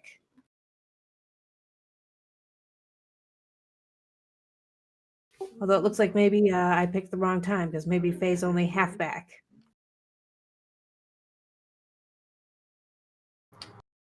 Okay, I interrupted and destroyed everything for nothing. I'm sorry. No. Well, Vizerant, she's awesome, and that's props on them for their hunger strike.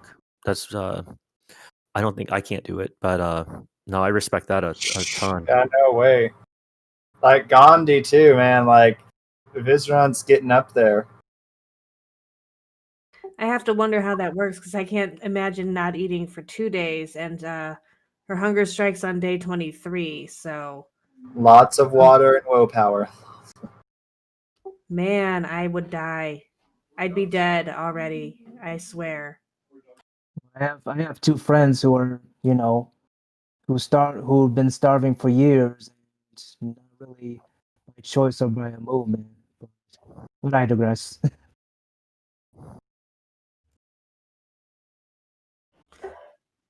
Let me give a shout out to a project that I believe her name is Morgan Ellen is doing right now.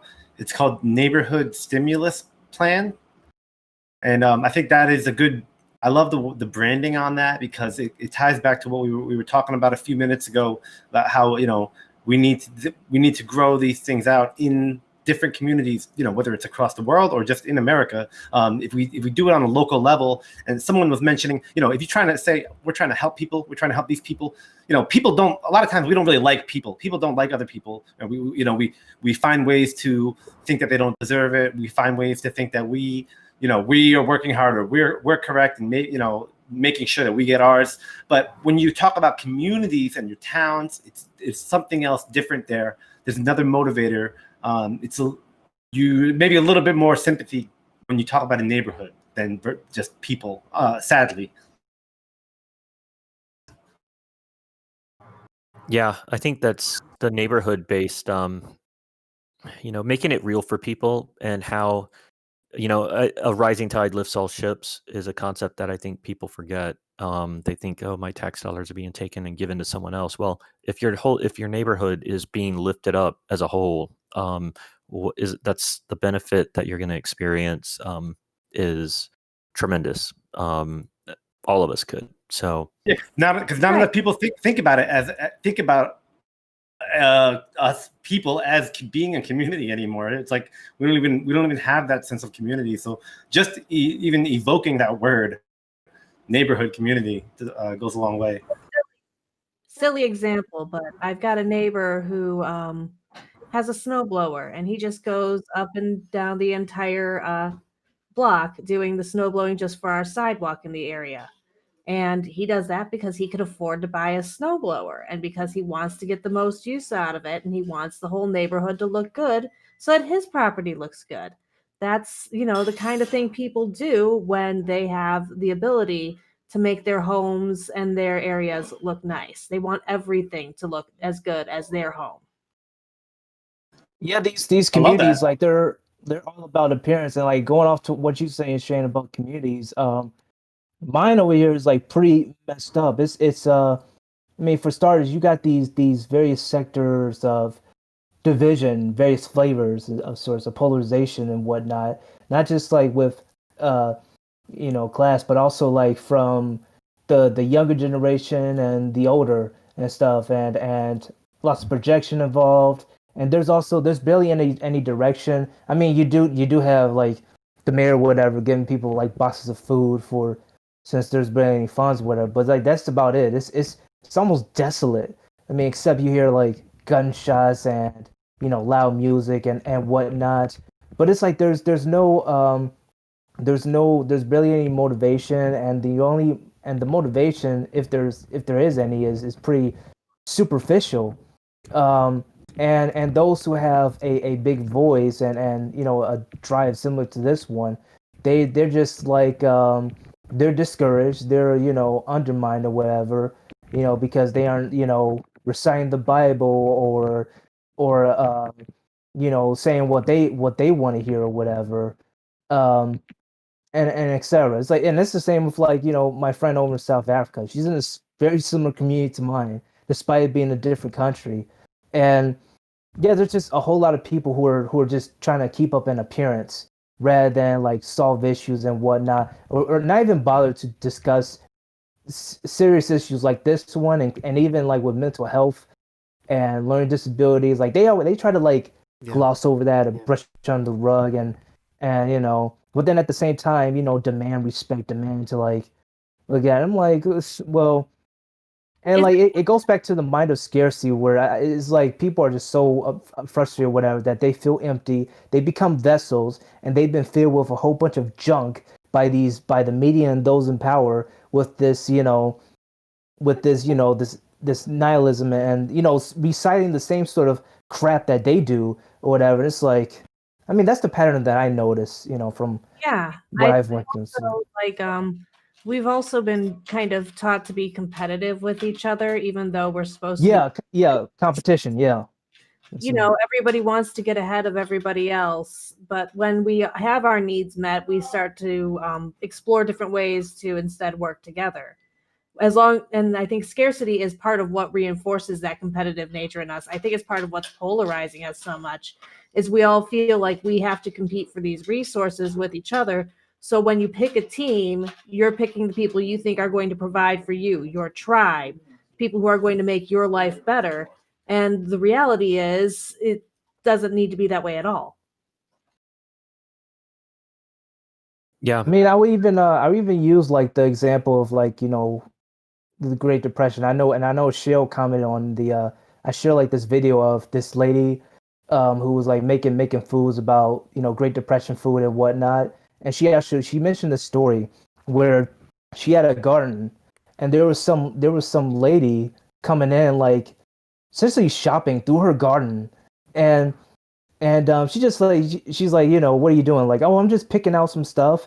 And then she was being meticulous as to what this lady wanted to get. I mean, she was even nice enough to let her get it, but she was just going to let her hoard, take everything in her garden during the freaking Great Depression. But it's like, but then while she was like giving, like trying to giving give this other person a few items or whatever, this lady had the audacity to say, "Wow, you're so picky." It's like, well, you're first off, you're going in, you're fishing in my garden, just going window shopping and thinking you can just take whatever you want because you're struggling or whatever. It's like, screw you. But it's like that's the mindset we have now, the mindset of scarcity, where people, they try to like get what they need or whatever, and they'll give you snark and marks or whatever because you don't do things their way and stuff. So this biggest tragedy is right now it's fake. It's not real now. Back then it was real. There was actual scarcity. Right now there is so much abundance. We're throwing away so much food. People are starving meaninglessly and like thinking of ways to live the Great Depression lifestyle when there is literally no reason they should have to. Across the entire world, we have the means to end hunger. We have the means to end poverty in general. And we are choosing and willfully forcing people to live in ways that are demeaning and destructive to the human soul. And I don't even believe in the soul, so I mean that like in the most abstract of ways, the human soul. Yep. No, we treat our pets, our household pets, better than we treat our neighbors, because you wouldn't demand your pet do a bunch of ridiculous, like mundane tasks before feeding them or giving them their heartworm medicine. We're treating humans, our own, brothers and sisters, like a commodity, and then we'll just toss them aside. But once the cameras start rolling, now all of a sudden we're like, oh, let's help this person. But then when there's no audience or whatever, we just tell them to oh, fuck off.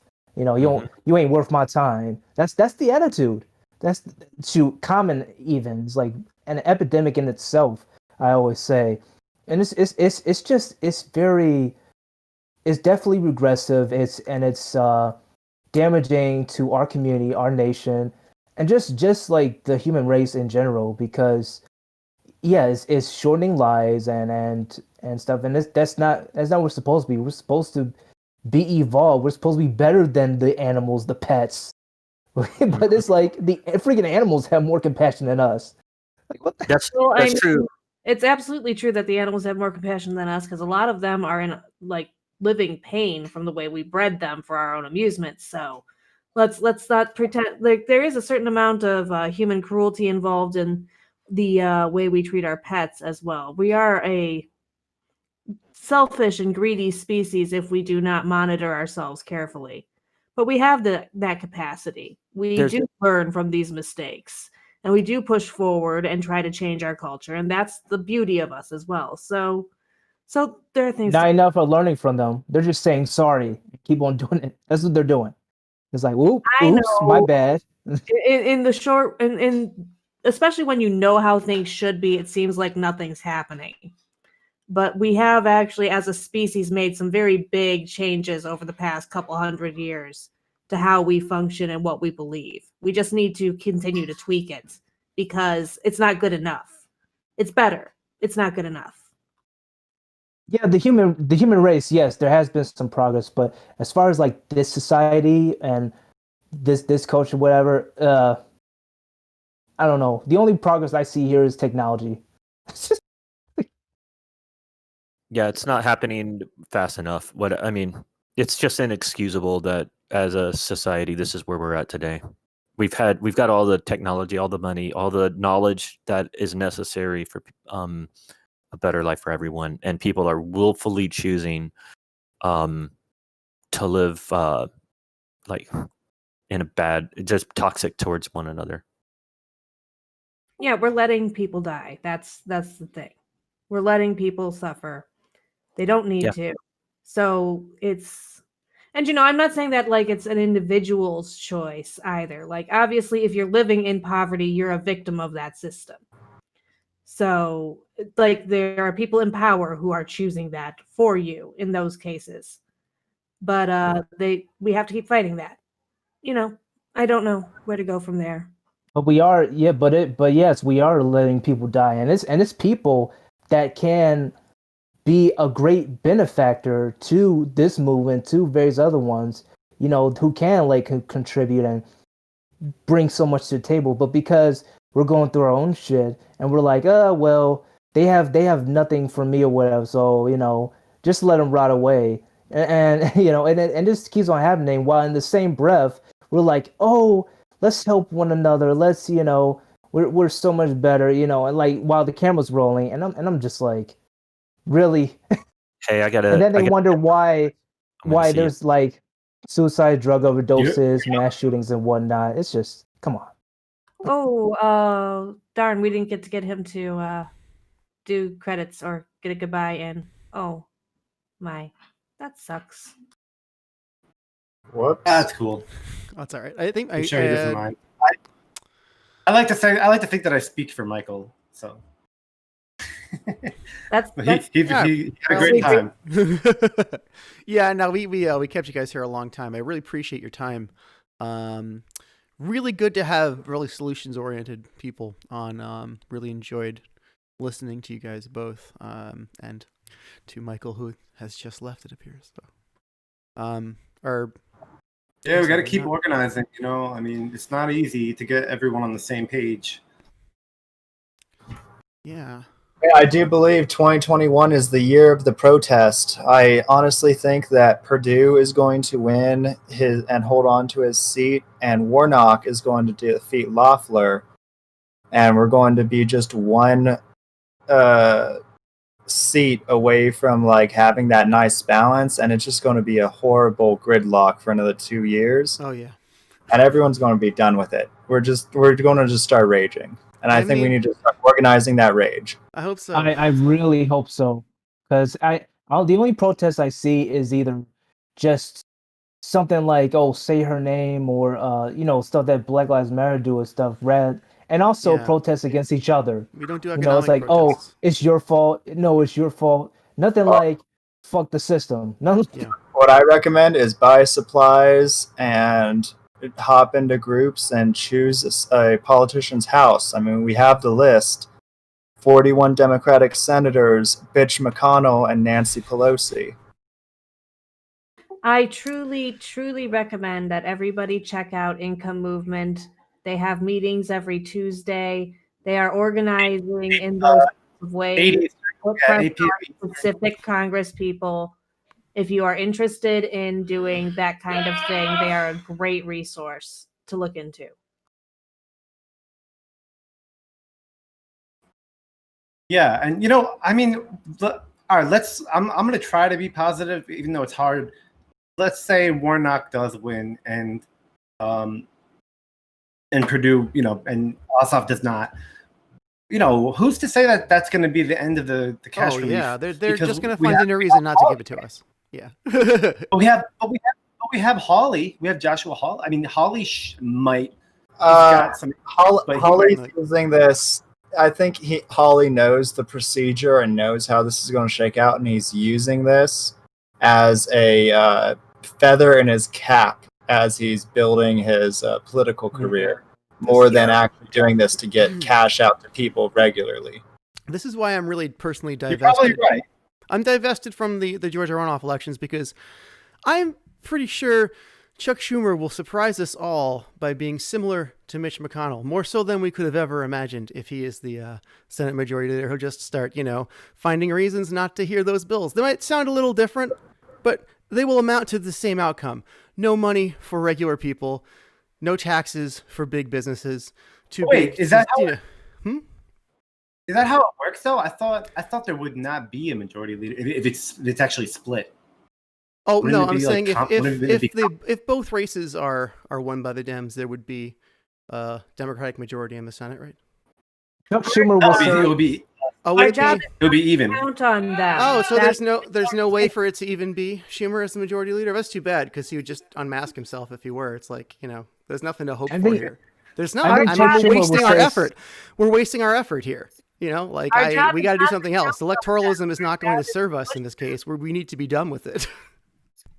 Our job is not to count on them. Our job is to push them and to push them hard and to never stop pushing.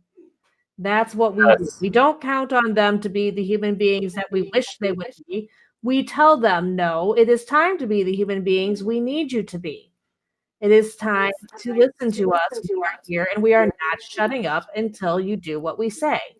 Tell that to their big donors. Yeah, exactly. Then when we the big donors say... We don't have the leverage to push them. We don't. Well, we do. We have bodies. It's called numbers. But our numbers mean nothing to them. Our numbers don't mean anything to them. Because we're not going to go to their houses and throw rocks or anything. That's not happening. That's not the American way. We haven't been raised that way. We don't know how to protest, so we're kind of helpless. I mean, they did Pelosi's house, a number of Pelosi's house, but maybe that was just some drunk guy. Yeah, we don't have yellow jackets here. That's not who America is. An indoor cat. Hungry people who are starving learn how to protest real quick. I hope so. I haven't seen it.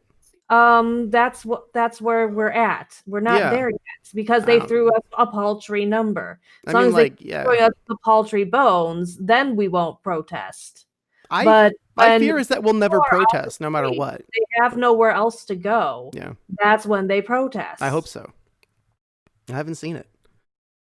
Well, it also requires energy as well. Like a lot of these people, they use energy in the wrong ways. It's like they don't know how to channel it properly or whatever. That's why. That's one of the big reasons why there isn't a lot of people who are marching on, on Capitol Hill wreaking havoc, or knocking on Mitch's door and trying to throw rocks and stones and. We're soft. We're just soft. You have to have nothing left to lose, too, is the other thing, because we all know how outnumbered we would be if we went alone. We all know how terrible it would be if we went alone. We need the numbers. We need enough people outraged that it's no longer a death sentence to go up against them in any real way. And that means that there'd have to be enough people suffering for that to happen.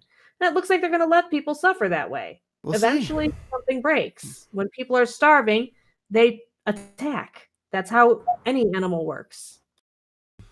Just to counter Shale, I'm saying your name right, Shale? Yeah.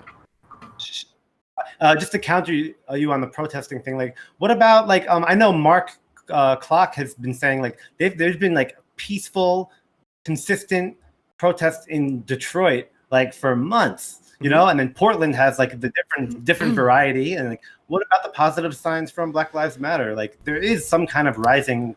So these momentum, protests are all very safe, and they've all been integrated into the establishment norm. So they're not really they're not disruptive. So they're not really protests. They're an illusion of protest.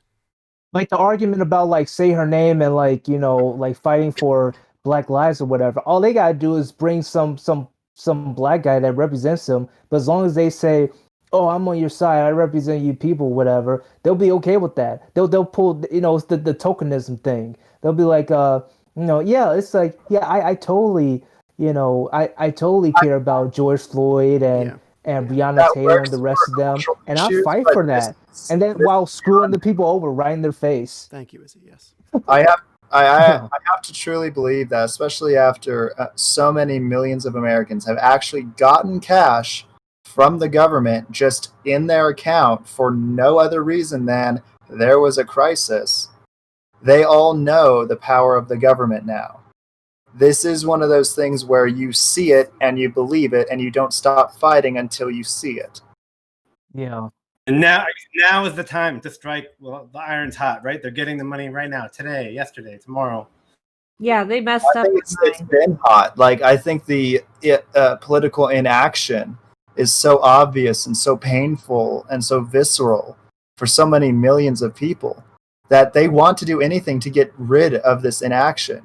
Any action, even if it's bad. Look at Trump. We nearly devolved into fascism, and still half the country is like, yes, that was better than the inaction that we've had for a decade. So you can do whatever the fuck you want on this political landscape right now. Literally anything. And that's kind of the dangerous point here. We can literally have an authoritarian fascist rise up and take a hold of the American nuclear Damocles. Oh, and God. we have to fight really fucking hard. It is 4:00. We are at time. We should Sheridan, probably... you need to run against those those Congress people who voted in your state against cash relief. Sorry, I didn't mean to cut you off, Mia. I think I might have to. I think I might really have to. Just wanted to get that in there before the end of the episode. Yeah. What state is that? New Mexico.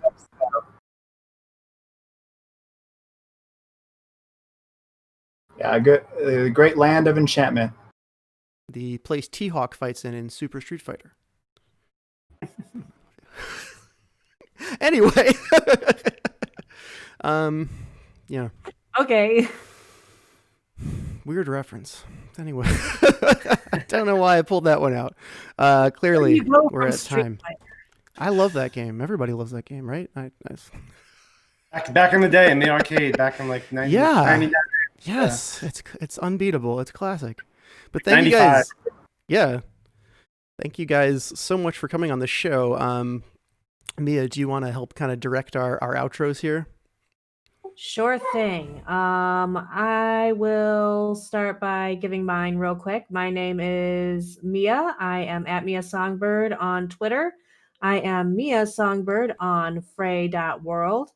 I do humanity hangs every Tuesday and Friday. I do this every Saturday, and sometimes pop in on some other streams for YangGang Roundtable.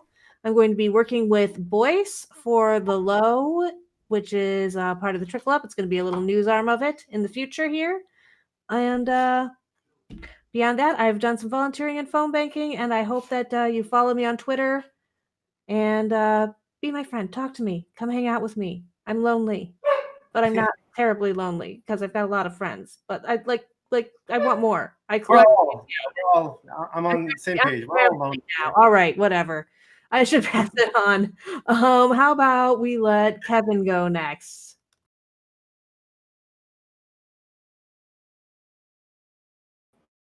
Kevin Lee. Maybe I caught him unawares. We can move on to our remaining guests instead. Shane, how about you give us a little outro? All right. Well, great to be here today. Great conversation. I love. I mean, I always feel like I'm going to be end up streaming. So hey, if you guys are up late tonight, hit me up. Maybe I'll do a stream around 12 or 1. What platform do you usually I'm at use? Wash. I use StreamYard. It goes to YouTube, Twitch, and Twitter. It'll be right on the Twitter, right on Periscope. So yeah, we got 20 episodes through. I started on my. I had a mic for almost a year, and I wanted to do a podcast. I never did it, and then on my birthday in late September, I said, "Fuck it, I'm gonna fire it up," and I just did it. And it's very casual, very we don't really set an agenda most of the time, unless we're like the tutorial stuff that we mentioned before. You've only been doing this for like 3 months. But wow, yeah. You really seem like an old hand. That's impressive.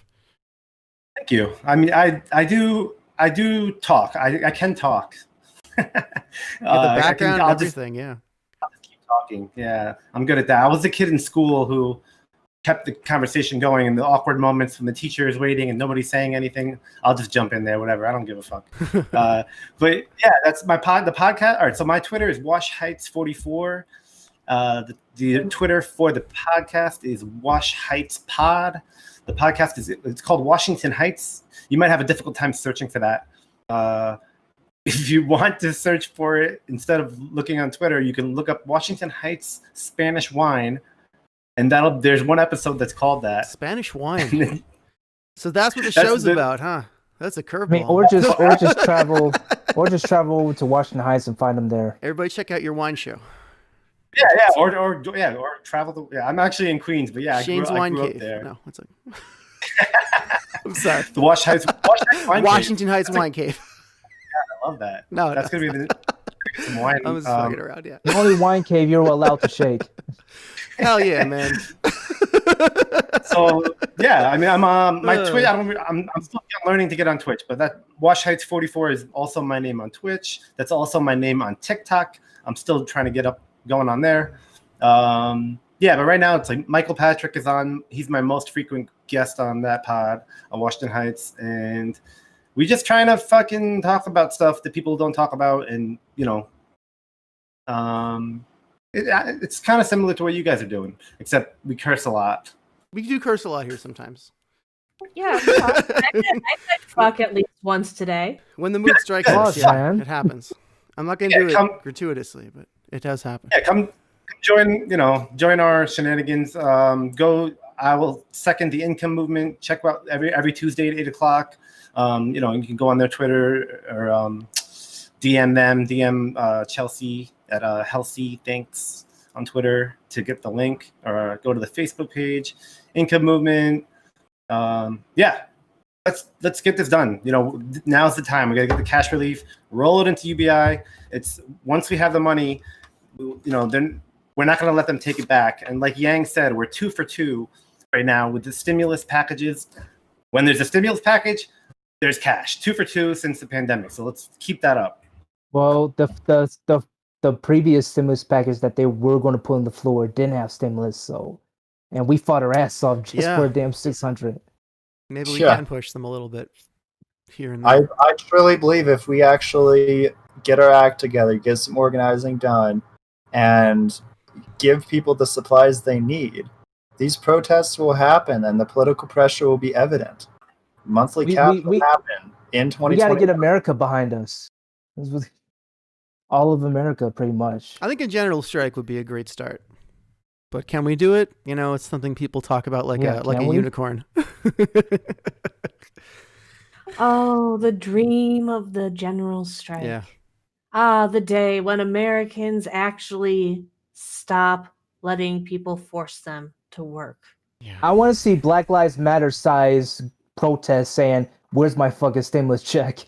Like, where's ranked choice voting? And at first I thought that's what we were going to have, but it's insidious. There's so many different ways that's edged out. Like, even if protests do have an economic aspect, like the Black Lives Matter protests when they started really did, and the media downplayed it, underreported it, and then it seemed like even like Black Lives Matter itself as an organization changed kind of their messaging, and they did not have as much economic stuff in their protests. I don't or maybe it was just what the media showed us. I don't even know. You know, I don't hear we big live in a time. terrible I don't time. I don't hear big time celebrities like Ariana Grande or Janelle Monáe or Demi Lovato. I don't hear them talking about cash relief or democracy dollars and healthcare, maybe healthcare, but like everything else is just like they don't show it in their music videos or make a tweet about it, whatever. I'm like, if they did, my God, that would be groundbreaking. Like. Speaking of groundbreaking, Izzy, why don't you tell us about your groundbreaking work that you're doing as you give us your outro?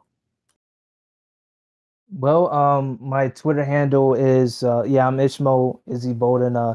Twitter handle is at Izzy Bolden, IZZYBOLDEN. Same hashtag for Instagram. I'm also on TikTok. For it's like I think it's Izzy Reborn 92. Then I'm also I think relatively the same handle for Twitch. Izzy Reborn 92, something along those lines. Also have a YouTube that goes by Izzyland YT, IZZYLANDYT. Podcasts where you could find and subscribe on like Spotify, Apple Podcasts, various other places. It's Izzyland Uncut. Just do a quick search, IZZYLAND Uncut. And like Shane, I do talk and curse a lot, and we do talk about various other stuff. It's it's nothing but raw truths and great emotion and authentic emotions with barely any interruptions. I actually just did an episode about the general strike, what I thought about it, and like how can we put it into play, and what is transpired that kind of led to it. So I mean, yeah, definitely check that out. It's episode 7, general strike.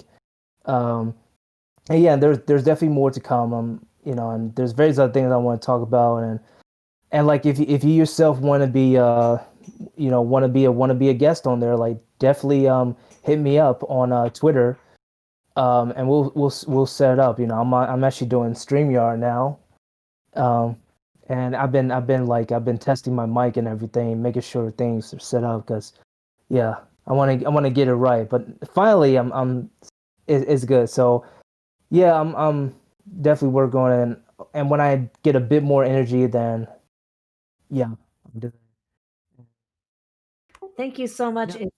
How about Kai? Hi, I'm Kai Zen. Oh, I gotta turn on the microphone. Am I on? No, I'm on. Can you hear me?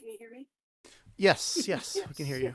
So I'm on Twitter at Kai Zen KC, and that's pretty much my only social media presence at this time. And all life is interesting in Kansas City. We got a lot of snow.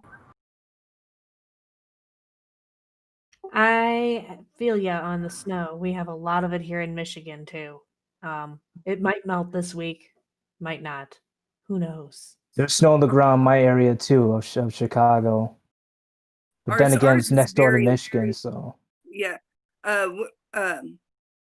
Ours is likely to go away kind of early in the week. Tuesday, I think, is when temperatures are going to go back up in the 40s. It's been a really warm winter for us so far. Fall and winter both were. Let me chase.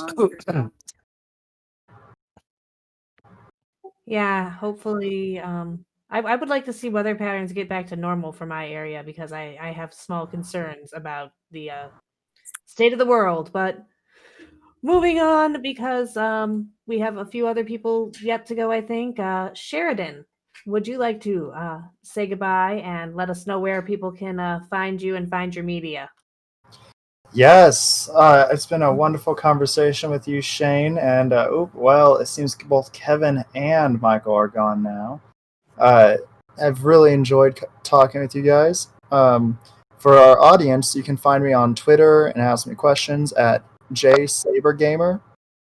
And if you want to give me some money, find me on patreon.com/notpublic, and you can give me a monthly donation there. If you want to find some media, check out The Odd Party on YouTube. That's where me and my girlfriend do storytelling and gaming videos. So that's all I'm doing right now.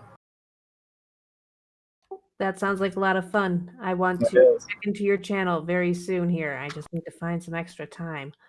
Yeah, we've been taking a break from it over the holidays, so all of our stuff is from last year. We haven't even gotten our. We're supposed to have a video on Tuesdays and Fridays, but we didn't get anything for the new year. So. Well, thank you for sharing that, and we will check those things out. Kevin, are you back by any chance? Yeah, sure. Okay. I'm on Twitter at TrickleUpKevin. I'm also a semi-regular guest on the Washington Heights podcast with Shane and Michael. That's really all I want to plug right now. I have other stuff, but I'm not in the mood. So yeah. Always plug a way to have people give you money, you know? I'm glad I made the list. Oh yeah, Kevin's not in the mood. I also have a Patreon. Can I mention that you're also active in Michigan, Kevin, or is that a bridge too far? Oh yeah. I am the co-lead for Humanity Forward Mission. Nice. Oh, nice. Well, that's excellent. Thank you for your work there. Let's see who's left. I think Shayla. I think you're the last one to go. All right. Well, thank you for watching. Thank you for participating. It's really nice meeting all of you newcomers. Really appreciated hearing everything you had to say. It's really great to see everyone who's been here before as well. We will be back tomorrow, 2 to 4, with more basic income advocacy on YouTube, and maybe also Twitch next time, hopefully. And we'll be back. Yeah, we'll figure it out. And we'll be back tomorrow again in the evening with our first social stream in a few weeks. So check that out, 7 to 10. We might play something called AI Dungeon, which, got a lot is left. But I wish I'd mentioned it when he was here because I bet he knows about it. AI Dungeon is a sort of AI text adventure game that we've been very into. It's kind of on theme for the YangGang because of automation. And it's also just on theme for me because I like it. So I play it all the time in our social streams. And it's fun with a group. Come check it out if it sounds interesting. It is. So with that, thank you again. And I guess I'm going to stop the stream. So yeah.